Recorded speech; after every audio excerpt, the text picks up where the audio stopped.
Yo, what's up again? I am back with yet again another Necropolis path completed.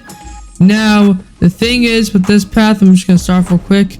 This path was a little bit harder because, the first few fights were harder, at least, because there was a Craven, but before the Craven was a Red Goblin. It was just kind of hard, a little tricky. There was like some power detonation kind of stuff. I'll get into that in a second, but I just wanted to say that I will not be doing another path in the Necropolis until the next event quest, because I cannot get any more potions, and I would have to therefore dig into my units, which I only have 4,000 of now after this path. So it drained about 1,000 units from this path, even though I already had revives and potions. So that just shows how important it is, and that means I'll probably finally do my last path in the Necropolis in about 2 weeks. So I will stream it, of course. I will definitely find a time to stream it because it's the final path and it's gonna be crazy. But that Craven went down. It was a little annoying because he had some root stuff, and now we're on that Nimrod that just went down. I forgot to record the ending, so again, of course. The Nimrod was not too annoying. It was just, there's a lot, I mean, the special lock and stuff. So with Nimrod, you want to get to a special attack and throw it because there's power detonation to simplify it. And basically Nimrod was power locking you and power draining you, so it was hard to maintain your power. And in this path, for at least the first half with the power detonation trap node, I was taking a lot of damage because I couldn't get a special attack in time, which was 8 seconds until it would detonate. But with this fight with Squirrel Girl, it wasn't really affecting me that much because Squirrel Girl is pretty straightforward, as she usually is. I think the first 3 fights though were kind of difficult. It was Red Goblin, Craven, and I think someone else that I might have forgot to put in here. I'm pretty sure there's someone else I forgot.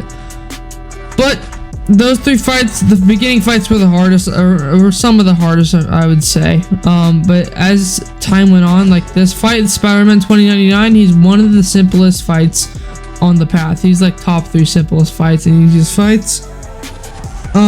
He is pretty easy to take down, and it just got easier with time when I moved from fight to fight, because I fought this guy before and I know what's going on with him, and you know what I have to do to get him down. And it's pretty simple. It's just wither stuff that Aegon can shrug off. But I got really lucky here with Aegon hitting into Spider-Man 2099 before he threw a special 3. I had that happen quite a few times. And with the Sunspot, which is the fight after, I think this one I was really worried about because you have power stings on you, but then also the power detonation. So if you use the special attack, you're gonna take damage. If you don't use one, you're gonna take damage. So you just have to succumb to it. You have to choose your fate. Like, you have to choose your damage. So I would rather, although I thought this was gonna kill me because I didn't think he was gonna die, but he did die right there. I'd rather take the power detonation damage rather than power sting damage, because the power stings did like 15k, maybe even 40k to me, but the power detonation did only like 10k. So you just gotta choose your fate. But I got through it within like 5 revives or so, maybe like 6, probably like 5 though, I'm pretty sure. That Elsa Bloodstone, not too hard. There's a new node instead of the power detonation. Now if they have a non-contact special attack, or hit in their special attack with Elsa Bloodstone, you had to parry it or else you take like massive damage, or like a lot of damage. But that was only for the Elsa Bloodstone fight. And this Purgatory fight was pretty simple. Just don't let her get a lot of power, you know, kind of stay back, play around it. There's not too much you gotta worry about specifically there. And same with this Quicksilver fight. This Quicksilver fight was pretty easy. It was like 3 revives for me. I'm pretty sure that, yeah, I can almost guarantee it was like 3 revives. Just simple, easy. I love the Unstoppable, so you can let him hit you like that, and then you get a ton of Fury damage, and you just keep doing that. I'm not taking a lot of damage. Just look at that. I have 8 Furies, the fears from getting hit is really good. It did so much damage, and this man's already dead, which was just great, man. It was just great.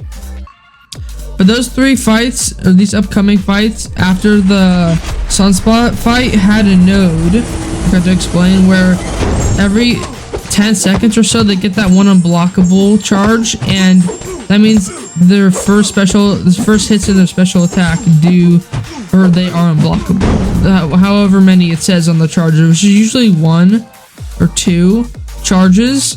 But with that Sandman, again, that's another simple fight. I took him down fairly easily, and you just gotta play around his root and heavy attacks, which I did. Just pretty easy, a little tricky, but easier than trickier, if that makes any sense.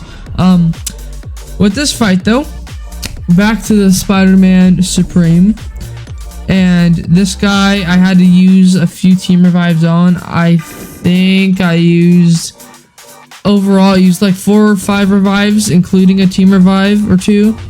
I think there was 2 team revives used, because all you had to do, you can use anyone here. You just gotta gain a buff, and then it does damage. So I would dex like this with Moondragon. You're gonna see dex right here, boom, he's dead. And then also if you hit him with the dex, he also takes damage because of his nodes, which is convenient, but also it takes a little bit to get down. Just don't slip up. Just do not with Spider-Man Supreme, because he'll kill you off. But now moving on to the Null, which is already down. Pretty simple, straightforward, like the last path I did with Null. The last time I fought him was a little trickier, but this time I got him down. Just some intercepting, you know, you gotta take the damage. You gotta be able to take it so you can dish it back, which I did, and yeah, it wasn't too hard. And with the Shocker was even easier. I'm pretty sure. I would say it's easier, because you're not suffering from any direct damage like with Null. And this guy, you just gotta worry about auto blocking and not getting hit by his heavy. Also dexing his special attacks, which is just, it's kind of simple. It's not something you gotta really take care of. It's kind of course you're gonna want to dex your special attacks and stuff. He was pretty straightforward though, and I got him down right there. Just very straightforward. He's also one of the easier fights on the path. I would say he's probably top 3 as well, easiest fights on the path. Just because, I mean, my Aegon was already ramped. That makes it like 10 times easier. So that is kind of like, if you don't have an Aegon, you don't need Aegon for the Necropolis, but it is easier with the ramped up Aegon, of course. And right here with this Grandmaster fight, again, I'm back at it with Grandmaster. I thought Moondragon's pre-fight, which gave the next champion that went in the fight reverse controls immunity, I thought it was full on reverse controls immunity, but actually you could have saw in the beginning of the fight, if you caught it, I had 3 charges, and so it's not reverse control immunity. You just get reverse control, like you get reverse control immunity for 3 times. Like whenever you're immune to it, then it takes 1 away out of the 3 like charges or whatever. It's kind of weird, so it's hard to explain as well, but I thought it was full on immunity, which kind of sucks. That's only 3 like hits or 3 times that you can be immune to it. 3 I don't know how to explain, 3 like kind of moments of reverse controls that you can be immune to it for. But with Moondragon, she's actually full on immune, so you don't gotta worry about it at all. And also, she's my best reverse control immune champion right now, so that's why she's in here. Also, she wasn't too bad with the path. I brought her in for mainly the Grandmaster because I didn't need Juggernaut. Juggernaut's probably more useful utility wise and stuff. I think I like Juggernaut more than Moondragon, but Moondragon she was my better champion at this time, and she still is, because even though my Juggernaut is rank 2, if I have mentioned it before, I'm mentioning it again, he is rank 2, but my Moondragon is still better because, I mean, she's awakened. Her awakened ability helps, and she's only max rank 1, so it's kind of weird how she has better stats, but it's because Juggernaut has a low prestige. With all that said, right here, as you can see, same thing as the last path I did, or actually maybe the path before. I throw a special 3 and then one quick tap, boom, he's dead. That's the 5th path done, guys. And I was pretty relieved because I started this path yesterday and did like 3 fights and then finished it all today, which is I've just been able to clear out a whole path in a day, man. It's crazy. But I didn't record this, or when I pulled Photon from a 6-star Nexus. It's kind of abrupt. A lot of this is abrupt, but I didn't record it, so I only recorded the ranking her up. It's a lot to take in. I took her to rank 4 with a gem I had, and you know, even though she's unawakened, I know she's really good, and this fight is kind of long, but I still have faith in her. I know she's really great for shorter length fights, like battlegrounds, because she can build up her charges fairly quickly. Like, I'm already more than halfway with my ramp, and her damage is pretty consistent, as you're about to see. It's not like CGR level or Silk level. I mean, it kind of is Silk level, but it's more consistent. It lasts for a longer time. You can pause it, and yeah, it's quickly but slowly ticking down. My whatever this mode is called, I kind of forgot, but my bad. It's lasting a decently long time, and also she has a ton of utility. She's bleed immune, she can go untouchable, and she can make it so the opponents can't dex her special attacks, and she has unblockable special attacks. She's also a science champion, which just really helps.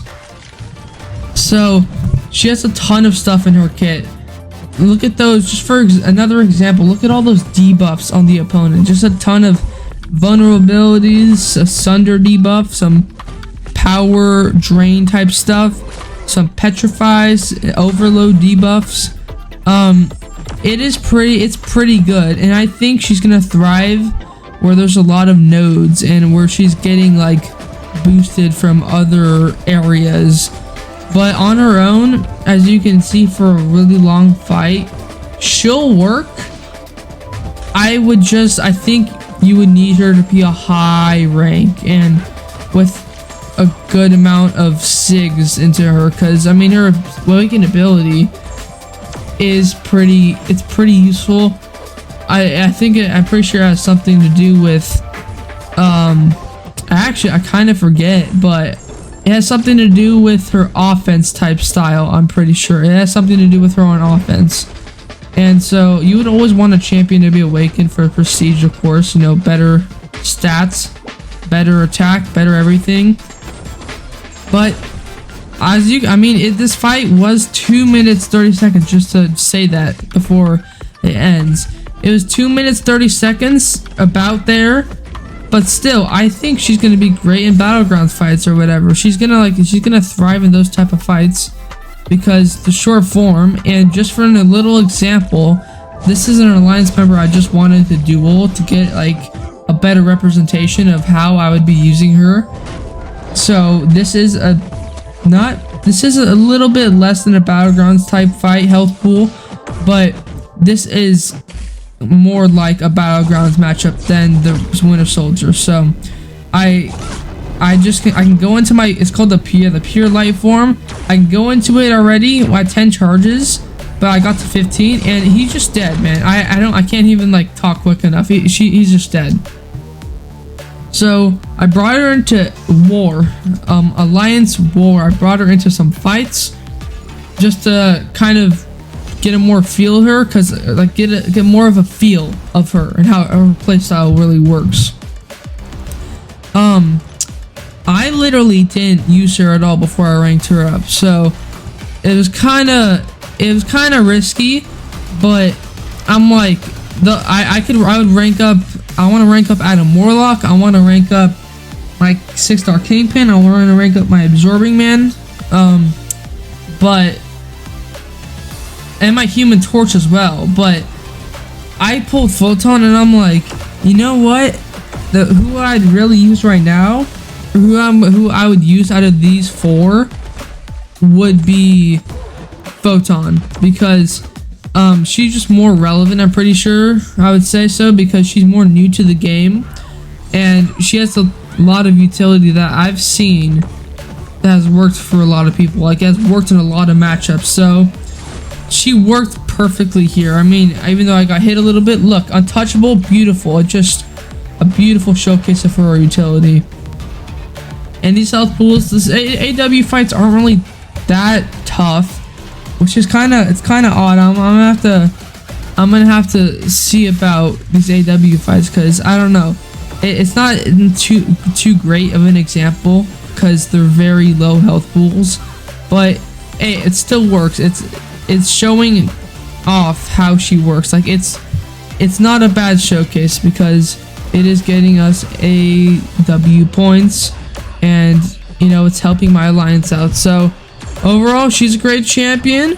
I'll see you guys later, hopefully tomorrow, with maybe a battleground stream or something. And yeah, man, I'll see you guys later.